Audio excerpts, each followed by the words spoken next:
إن الحمد لله نحمده ونصلي على رسوله الكريم أما بعد أعوذ بالله السميع العليم من الشيطان الرجيم بسم الله الرحمن الرحيم وألقى في الأرض رواسي أن تميد بكم وأنهارا وسبلا لعلكم تهتدون۔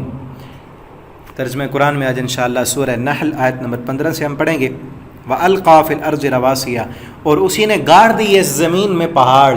اللہ کی نعمتوں کا تذکرہ چل رہا تھا کہ اس رب نے تمہارے لیے سمندر مسخر کیے، جانور بنائے، تمہارے لیے سورج مسخر کیا، چاند ستارے، اور اب کیا ہے القا فی الارض، اس زمین میں اس نے پہاڑوں کو گاڑ دیا ان تمید بکم، کہ وہ ہلنے نہ لگ جائے، کہ زمین ہلے نہ۔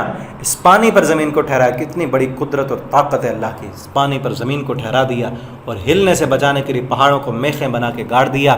وانہارن، اور پھر اس زمین میں تمہارے لیے نہریں جاری کر دیں، وسبلن، اور راستے بنا دیے اس زمین پر، لعلکم تہتدون، تاکہ تم راہ پا سکو، ایک شہر سے دوسرے شہر میں جا سکو۔ وعلامات، اور راستوں کے نشانات، علامات نشانات بنائے تمہارے لیے، اور یہ نشانات آسمان میں بھی ہیں پہلے دور میں، بلکہ آج بھی سمندر میں جو بحری جہاز لے کر جاتے ہیں، سفر کرتے ہیں، ستاروں کے ذریعے راستہ معلوم کرتے ہیں، اور جنگلات میں پہلے دور میں جو راتوں کو سفر کرتے تھے، ستاروں کے ذریعے اپنا رخ کا متعین کرتے تھے، کس سمت ہم نے جانا ہے، اور زمین پر بھی نشانات بنا دیے تاکہ تم اپنا راستہ معلوم کر سکو۔ افمن یخلق، کیا وہ جو پیدا کرتا ہے، کمن لا یخلق، وہ اس کی طرح ہے جو پیدا نہیں کر سکتا۔ افلا تذکرون، تم نصیحت نہیں حاصل کرتے۔ یعنی اللہ تعالیٰ یہ دیکھیں مشرکین کو سمجھا رہے ہیں کہ یہ ساری چیزیں کہاں سے اللہ نے شروع کیا، جانوروں سے، جانور، ان کا گوشت، ان کے فائدے، پھر زمین، آسمان، پھر سورج، چاند، ستارے، پھر سمندر، ان کے اندر جو ہے کتنے ہیرے جواہرات، سونا، چاندی، موتی، تمہارے لیے زیورات، اور پھر گوشت، ساری چیزیں، یہ ساری اللہ فرماتے کس نے بنائی ہیں؟ وہ رب جو اس پوری کائنات کو مسخر کرنے والا، سمندروں کو چلانے والا، سورج چاند جس کے حکم سے چل رہے ہیں، وہ ایک طرف، اور وہ جس نے کچھ بھی نہیں بنایا اس کو اللہ کے برابر کا کر دیا کہ اللہ بھی سنتا ہے، یہ بھی سنتا ہے۔ جب ہمیں مشکل وقت آتا ہے تو اللہ کو بھی پتہ چل جاتا ہے، اس کو بھی پتہ چل جاتا ہے۔ اللہ تعالیٰ بھی ہمارے دلوں کے حالات سے واقف ہیں، اور فلاں بھی ہمارے دلوں کے حالات سے واقف ہے۔ یہی ہوتا ہے نا شرک، اللہ کی صفات غیروں کو دے دی تم نے۔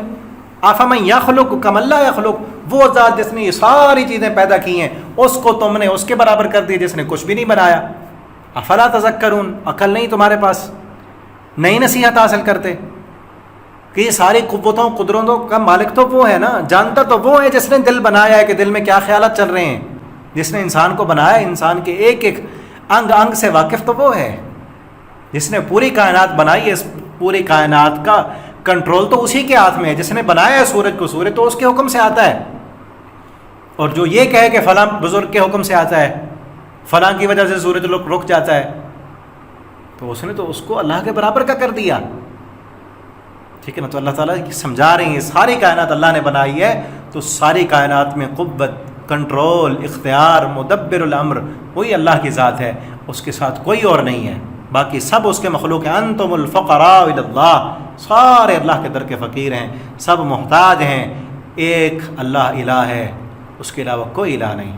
سورت کے شروع میں بھی یہی تھا نا، ان انذروا انہ لا الہ الا انا، کہ ان کو ڈراؤ کوئی معبود نہیں ہے مگر میں، صرف ایک معبود، اور وہ ایک اللہ رب العالمین ہے۔ افلا تذکرون، کیا تم نصیحت نہیں حاصل کرتے؟ وَإِن تَعُدُّوا نِعْمَتَ اللَّهِ، اور اللہ فرماتے ہیں اتنی نعمتیں تو ہم نے گنوا دی ہیں، ان تعدوا، اگر تم شمار کرنا چاہو اللہ کی نعمتوں کو، لا تحصوها، شمار کر ہی نہیں سکتے تم۔ نعمت اللہ، ایک نعمت کو شمار کرنا چاہو، یعنی پہلے بھی میں نے کہا تھا کہ کتنی اللہ کی نعمتیں، ان نعمتوں میں سے کوئی ایک نعمت، اس کی ہم قسمیں گننا چاہیں، ایک نعمت، ایک پھل اٹھائیں، اس کی قسمیں گنے کتنی ہیں، وہ بھی ہم نہیں گن سکتے۔ اپنے جسم میں نعمتیں، ایک آنکھ نعمت اسی کو لے لینا کہ کہاں کہاں ہم نے اس نعمت کو استعمال کیا، کہاں کہاں اس نعمت نے ہمیں جو ہے نقصان سے بچایا۔ زبان کتنی بڑی اللہ کی نعمت، کہاں کہاں اس نے ہمیں فائدہ دیا، کہاں کہاں اس نے ہمیں نقصان سے بچایا۔ تو ان نعمتوں کا شکر ادا کریں۔ ان تعدوا، اتنی اللہ کی نعمتیں ہیں کہ گننا چاہیں تو گن نہیں سکتے، جب گن نہیں سکتے تو شکر کیسے ادا کریں گے؟ تو شکر کا ایک ہی طریقہ ہے کہ اللہ کے سامنے جھک جائیں، اللہ کے فرمانبردار بن جائیں، اللہ کے تابع دار بن جائیں، ان اللہ کی دی ہوئی نعمتوں کو اللہ کے نافرمانی میں استعمال نہ کریں۔ ان اللہ غفور الرحیم، اللہ معاف کرنے والا ہے۔ اگر اللہ کے بن جاؤ گے، اللہ تعالیٰ تمہارے گناہ، خطائیں، ناشکریاں وہ اللہ معاف کر دے گا اگر اگلی زندگی سنوار لوگے۔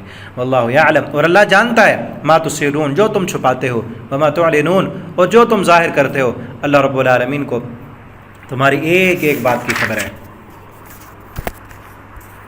والذین یدعون من دون اللہ، اور وہ لوگ یدعون من دون اللہ جنہیں اللہ کے علاوہ پکارتے ہیں، جن کو یہ لا یخلقون شیئا، انہوں نے کچھ بھی نہیں بنایا، وہم یخلقون، وہ خود بنائے گئے، ان کو بھی تو اللہ نے پیدا کیا ہے جن کو اللہ کا شریک بنایا ہوا ہے۔ اموات، اور حالانکہ وہ ہیں بھی مردہ، غیر احیاء، زندہ نہیں ہے۔ وما یشعرون، اور وہ جانتے ہی نہیں، ایان یبعثون، کہ انہیں قبروں سے کب اٹھایا جائے گا۔ اب یہاں یہ دیکھیں بالکل واضح، اللہ فرماتے ہیں اموات، مردہ ہو گئے قبروں میں، ان کو پتہ نہیں کب اٹھایا جائے گا۔ یعنی قبر والوں کے پاس جا کر جو ان کو بلا رہے ہیں، ان کے مطابق عقیدہ رکھ رہے ہیں کہ یہ ہماری مشکلیں حل کرنے پر قادر ہیں، اللہ فرماتے ہیں اموات، مردہ ہیں، یہ تو مر گئے۔ پہلے تو یہ تھا کہ کچھ بنایا نہیں، وہ پوری کائنات کا خالق وہ ہے، اس کے سامنے جھکتے، اس کے سامنے اپنی نظر و نیاز رکھتے، اس کے سامنے اپنی پریشانیوں کے حل کے لیے اپنی جھولی کو پھیلاتے، اسی سے مانگتے۔ تم ان کے پاس گئے ہو جنہوں نے کچھ نہیں بنایا، اور حالانکہ ہیں بھی وہ مردہ، زندہ ہوتے تو پھر بھی کچھ کر سکتے۔ ان کے زندوں کے پاس نا اللہ تعالیٰ نے اختیارات دیے ہیں نا زندوں کو، مردوں کے پاس تو کوئی اختیار نہیں۔ اموات ہیں بھی مردہ، عقل تمہاری ماری گئی، غیر احیاء، زندہ نہیں، زندہ ہوتے پھر بھی کچھ نہ کچھ تو انسان، زندہ انسان کے پاس اللہ نے اختیار دیا ہے، کر سکتے۔ وما یشعرون، انہیں تو یہ بھی نہیں پتہ ایان یبعثون، کہ انہیں قبروں سے کب اٹھایا جائے گا۔ تو میرے بھائیو دوستو، ہمارے ملک پاکستان میں دیکھیں کلمہ پڑھنے والے کہاں کہاں خانقاہوں پر، درباروں پر، مزاروں پر جھک رہے ہیں، اللہ کی صفتیں در در پہ بانٹی جا رہی ہیں۔ بہت دکھ ہوتا ہے کہ یہ اللہ کو ماننے والے، یہ کلمہ پڑھنے والوں کا حال ہے۔ قرآن نہیں پڑھتے، قرآن سے دور ہیں، دین کی تعلیمات سے دور ہیں، لوگوں کی دیکھا دیکھی میں لوگوں نے جہاں لگا دیا بس لگے ہوئے ہیں، اور جو وہاں بیٹھے ہوئے ہیں مزاور بن کے، ان کی جیبیں بھری جا رہی ہیں، ان کے پیٹ بھر رہے ہیں، ان کو نذرانے مل رہے ہیں، ان کو کیا غرض کہ کوئی دین سے دور جائے، بھٹک جائے، ان کی آخرت تباہ ہو جائے، ان کو کوئی پرواہ نہیں۔ ان کو نذرانے مل رہے ہیں، اور اتنے نذرانے ملتے ہیں کہ دنیا کا ہر محکمہ خسارے میں، یہ محکمہ پرافٹ میں ہے۔ ملوں جتنی آمدن ہے ان درباروں جو خانقاہیں بنائی ہوئی ہیں، جس کے پاس کوئی کاروبار نہیں وہ بنا لیتا ہے، اس کو خواب آ جاتی ہے کہ یہاں ایک بابا تھا، وہ صبح کو جھنڈی بھی لگا لیتا ہے، اور وہاں پہ میلے لگنے شروع ہو جاتے ہیں۔ آگے جب نسلیں آئیں گی پتہ چلے گا فلاں تک کچھ ہوتا ہے نہیں۔ کئی دفعہ ایسے واقعات ہوئے ہیں، وہ نیچے جو ہے وہ گدھے دفن کیے ہوئے ہوتے ہیں، کچھ بھی نہیں نکلتا، ایسے ہی بنا، وہ پتہ نہیں کہاں سے۔ ٹھیک ہے، جو بزرگ ہیں اللہ کے، جو ولی ہیں، وہ نیک ہیں، ان کا ادب کریں، یہ مطلب تھوڑی ہے کہ ان کے بزرگوں کے قبروں کا جو ہے نا طواف کرنا شروع کر دیں، وہاں پہ سجدے جا کر کرنا شروع کر دیں۔ یہ تو سراسر شرک ہے، اللہ کی صفات کو غیروں کے در پہ بانٹنا ہے، اور اللہ تعالیٰ بار بار اسی سے روک رہے ہیں قرآن میں۔ اللہ تعالیٰ ہماری قوم کو ہدایت دیں۔ وما یشعرون ایان یبعثون، ان کو نہیں پتا کہ کب انہیں اٹھایا جائے گا۔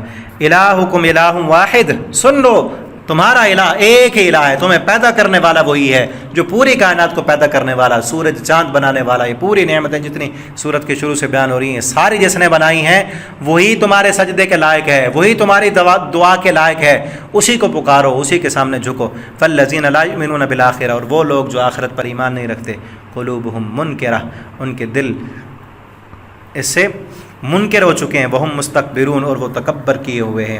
یہاں تک، بلکہ پچھلی آیت تک رکوع کمپلیٹ ہو چکا ہے ہمارا۔ انشاءاللہ آگے اگلے سبق میں ہم پڑھیں گے۔ اللہ تعالی ہمیں قرآن پڑھنے، سمجھنے، اس کے مطابق عمل کرنے کی توفیق دیں۔ والسلام علیکم ورحمۃ اللہ۔